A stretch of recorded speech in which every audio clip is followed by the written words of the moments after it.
Hello hi नमस्ते सर्वांना, मी रुपाली आपल्या कथाप्रेमी या चॅनलवर तुम्हा सर्वांचं अगदी मनापासून स्वागत आहे.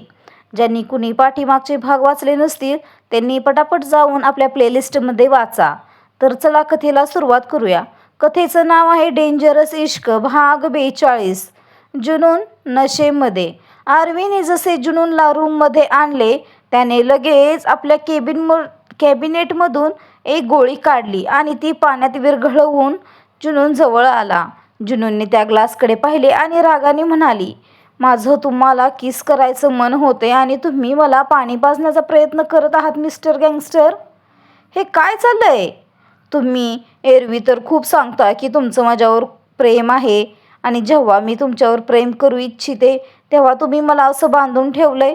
असं बोलत तिने आपल्या हातांकडे इशारा केला जे अजूनही बांधलेले होते. आरवी लगेच म्हणाला, जर तू हे पाणी पिलीस तर मी तुझ्यावर खूप जास्त प्रेम करेन. जुनून घाईघाईने म्हणाली, खरंच? आरवीने आपले डोके होकारार्थी हलवले आणि तो ग्लास जुनूनच्या ओठांना लावला.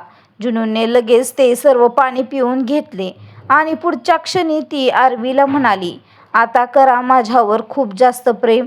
आरवीने हसत म्हटले, हो करेन ना माझी जुनून. असे बोलत त्याने लगेच आपला शर्ट काढून बाजूला फेकला आणि जुनूनच्या शेजारी येऊन बसला. जुनून हसत हसत त्याच्याकडे पाहत होती आणि तिने पुन्हा एकदा आपले ओठ आरवीच्या ओठांवर ठेवले आणि ती त्याला किस करू लागली. आरवीला खूप हसू येत होतं.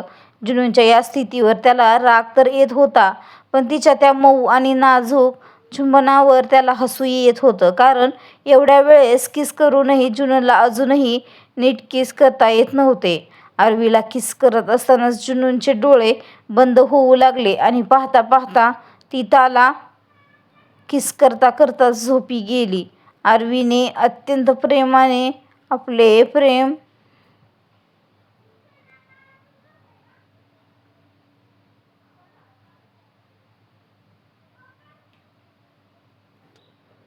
आपले ओठ तिच्यापासून दूर केले आणि तो तिचा चेहरा पाहू लागला. तिचा चेहरा यावेळी पूर्णपणे लाल दिसत होता. आरवी तिच्याकडे पाहत मनाशीच म्हणाला, करायला तर मी तुझ्यासोबत काहीही करू शकतो जनम. तुझ्यावर प्रेम करण्यासाठी मी इतका ओतावीळ झालो आहे की मी तुला काय सांगू. पण सध्या मला स्वतःवर नियंत्रण ठेवायचे आहे. जोपर्यंत तू पूर्णपणे ठीक होत नाहीस तोपर्यंत मी आपल्या दोघांमधील हा निर्णय इच्छूनही बदलू शकत नाही. मला माझ्या जानमला पूर्णपणे माझं बनवायचं आहे, पण आधी तिच्या आयुष्यातील तिचे सगळे आनंद मला परत करायचे आहेत. पण सध्या वेळ आहे दुसऱ्या कुणाची तरी अंत्ययात्रा काढण्याची. हे बोलताना त्याच्या चेहऱ्यावरील भाव, ते एक्सप्रेशन्स अचानक बदलले होते. तो जुनूनकडे पाहत जरा गंभीर आणि खोल आवाजात म्हणाला, राग तर मला तुझ्यावर खूप येतोय, कारण पुन्हा एकदा तू तीच हरकत केलीस जी मला अजिबात आवडत नाही. पण मला माहीत आहे तू जेवढी नाजूक आहेस तेवढीच जास्त कमकुवत आहेस. मला तुझा हा नाजूकपणा आवडतो, पण तुझा हा कमकुवतपणा अजिबात नाही आवडत आणि वेळेसोबत मी तो दूर करेनही. उद्या तुझा गुन्हेगार तुझ्यासमोर मृत्यूसाठी तडपडेल. असे बोलताना आरवीच्या चेहऱ्यावर एक रहस्यमय भाव होता.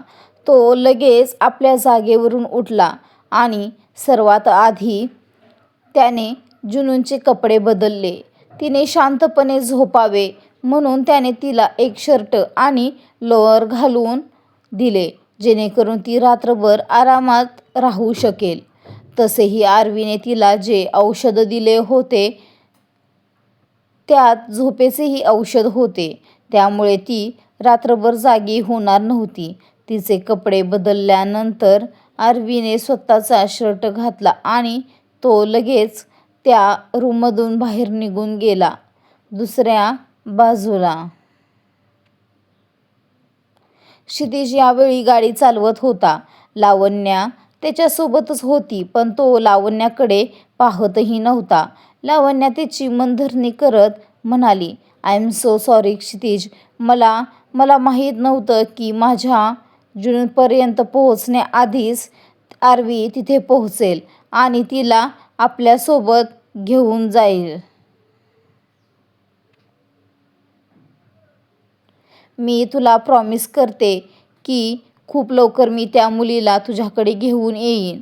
तिचे बोलणे ऐकताच क्षितिजने अचानक गाडीला जोरात ब्रेक लावला आणि लावण्याकडे पाहत ओरडला, गेट आउट, बाहेर निघ. लावण्याने आश्चर्याने त्याच्याकडे पाहिले. क्षितिज पुन्हा एकदा म्हणाला, मी म्हटलं ना गाडीतून बाहेर निघ. लावण्य लगेच म्हणाली, तू माझ्यासोबत असं कसं काय करू शकतोस, कसं वागू शकतोस क्षितिज? तू मला अशा मध्यरात्री या रस्त्यावर कसं काय सोडू शकतोस? क्षितिज निर्विकार चेहऱ्याने म्हणाला, तूही तर मध्येच माझा मूड खराब केलास ना. त्या जुनूनला माझ्या बेडवर आणण्याचा माझा किती छान मूड झाला होता, पण तू माझ्या सगळ्या प्लॅनवर पाणी फिरवलंस. मग आत्ता मी तुझ्यासोबत असं का नाही वागू शकत, का नाही करू शकत? आत्ता माझ्या गाडीतून तू लगेच बाहेर निघ आणि जोपर्यंत तू त्या मुलीला माझ्या बेडवर घेऊन येत नाहीस तोपर्यंत तू मला तुझं तोंड दाखवू नकोस. I just want that girl. हे बोलून क्षितिजने आपले तोंड दुसऱ्या बाजूला फिरवले. लावण्या रडतच म्हणाली, मी तुझ्यावर मनापासून प्रेम करते, पण तू हे खूप चुकीचं करतोयस. मला तुला सोडायचं नाही आहे क्षितिज, म्हणून मी तुझं सगळं ऐकते, पण ज्या प्रकारे तू माझा अनादर करतोयस, जो डिसरिस्पेक्ट करतोयस ते खूप चुकीचं आहे. तू असं वागायला नकोस. क्षितिज त्यावर लगेच म्हणाला, जर तुला एवढाच त्रास होतोय तर सोड मला. कोणी सांगितलंय तुला माझ्यासाठी रडायला? क्षितिजचे ते बोलणे ऐकून लावण्या आणखीनच थक्क झाली. तिला खरं क्षितिजकडून अशी अजिबात वागण्याची अपेक्षा नव्हती. ती आपले अश्रू पुसतच म्हणाली, क्षितिज, हीच तर माझी सगळ्यात मोठी समस्या आहे. हाच प्रॉब्लेम आहे की मी तुला सोडू शकत नाही. म्हणूनच तुला मिळवण्यासाठी आणि तुझ्यासोबत माझं नातं टिकवून ठेवण्यासाठी मी काहीही करायला तयार आहे. मी त्या मुलीला खूप लवकर तुझ्याकडे घेऊन येईन, हे माझं तुला वचन आहे. असे बोलून ती गाडीतून उतरू लागली, पण अचानक थांबली आणि क्षितिजकडे पाहतच म्हणाली, पण आज तू माझं जे मन दुखावलं आहेस ना, त्यासाठी मी तुला कधीच माफ करू शकणार नाही क्षितिज, कधीच नाही. हे बोलून ती लगेच गाडीतून उतरली. क्षितिजने उपरोधिकपणे आपले तोंड वेडेवाकडे केले आणि म्हणाला, तुझ्या माफीची गरज तरी कोणाला आहे? मला फक्त एकच गोष्ट हवी आहे आणि ती म्हणजे ती मुलगी. जोपर्यंत ती माझ्याकडे येत आहे तोपर्यंत मला अजिबात शांतता लाभणार नाही. हे बोलून त्याने एक दीर्घ श्वास घेतला आणि गाडी स्टार्ट केली. गाडीतून उतरलेली लावण्या त्याला तिथून जाताना पाहतच राहिली. तेवढ्यात ती आपले अश्रू पुसत स्वतःशीच म्हणाली, एक मुलगी तुझ्यासाठी सगळं काही सहन करू शकते क्षितिज, पण तू जे माझ्यासोबत करतोयस ते मी सहन करू शकत नाही. तुला काय वाटलं मी प्रेमात वेडी होऊन तुझ्यासाठी काहीही करेन? अजिबात नाही. असे बोलताना अचानक लावण्याच्या चेहऱ्यावरील भाव बदलले. तिला तो वेळ आठवला जेव्हा तिने जुनूनला ते ड्रिंक दिले होते आणि मुद्दाम आरवीच्या जवळ जाऊन ड्रिंकचा एक ग्लास खाली पाडला होता, जेणेकरून आरवीचे लक्ष त्याच्या बिझनेस पार्टनरवरून हटून जुनूनकडे जाईल. आणि जसे आरवीने जुनूनला पाहिले तो लगेच तिच्याकडे धावत गेला होता. लावण्य ही लगेच क्षितिजकडे परत आली होती. आता लावण्याने आपल्या पर्समधून फोन काढला आणि आरवीला कॉल केला. आरवी यावेळी आपली गाडी चालवत होता. त्याच्या चेहऱ्यावर तीव्र राग दिसत होता. जेव्हा त्याने फोनवर लावण्याचा कॉल पाहिले तेव्हा त्याच्या चेहऱ्यावर एक क्रूर हसू, एक डेव्हिल स्माईल उमटली होती. त्याने ब्लूटूथने लगेच कॉल कनेक्ट केला. समोरून लावण्याचा आवाज आला, मला तुझ्याशी काहीतरी बोलायचं आहे आरवी. आरवी उपरोधिकपणे हसला आणि म्हणाला, खूप उशीर झालाय लावण्या. आता जर तुला माझ्याशी काही बोलायचं असेल तरी मी ते ऐकण्याच्या मूडमध्ये नाही आहे आणि आता मला तुझ्याकडून काहीही ऐकण्याची गरजही वाटत नाही. लावण्याने आश्चर्याने विचारले, काय? तुला सगळं सत्य समजलं आहे? आरवी तिरकस नजरेने पाहत थोडासा हलका हसत म्हणाला, एका सामान्य माणसालाही त्याच्यासमोर घडणाऱ्या गोष्टी दिसतात आणि मी तर आरवी आहे. इतका मोठा गँगस्टर मी असाच नाही बनलो. लोकांना त्यांच्या चेहऱ्यावरून ओळखणं आरवीला खूप चांगल्या प्रकारे येतं आणि माझ्या जानमच्या मनात आणि डोक्यात काय चाललंय हे तर मी तिला न पाहताही समजू शकतो. हे बोलून त्याने लगेच कॉल कट केला आणि गाडीचा वेग आणखीनच वाढवला. दुसऱ्या बाजूला क्षितिज मेहरा विलामध्ये पोहोचला होता. तो गाडीतून उतरून थेट विलाच्या आत गेला. तो थेट आपल्या रूमच्या दिशेने जात होता.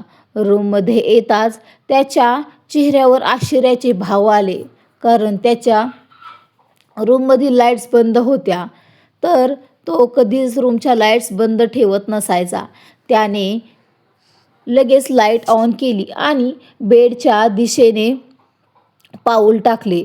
पण पुढच्या क्षणी त्याचे पाय अचानक थांबले, कारण समोर बेडवर एक व्यक्ती बसली होती, जी रागाने नाही तर चेहऱ्यावर एक उपरोधिक हसू ठेवून त्याच्याकडे पाहत होती.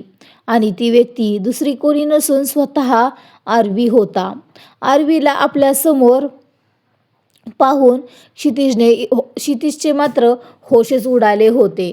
तो अडखळत्या जिभेने म्हणाला, तू तू तू तू इथे? त्याचा तो थरथरणारा आवाज ऐकून आरवी हसला आणि म्हणाला, तुझ्या बोलण्याचा हा लहेजा सांगतोय की मी इथे येण्याचं कारण तुला खूप चांगल्या प्रकारे ठाऊक आहे. आरवीचे बोलणे ऐकून क्षितिजला आपल्या घसा सुकल्यासारखा वाटला, पण लवकरच त्याने आपले भाव बदलले आणि स्वतःला सावरत म्हणाला, मला माहीत नाही तू इथे काय करायला आला आहेस, पण जे काही करायला आला असशील ते तू अजिबातच करू शकणार नाहीस. नक्कीच तू इथे माझी एखादी गोष्ट चोरायला आला असशील. तसेही मी ऐकलंय की आजकाल तुझा बिझनेस नीट चालत नाही आहे. आणि चालेल तरी कसा? जो प्रेमात पडतो तो माणूस कोणत्याही लायकीचा उरत नाही. तुझ्यासोबतही तेच होतंय.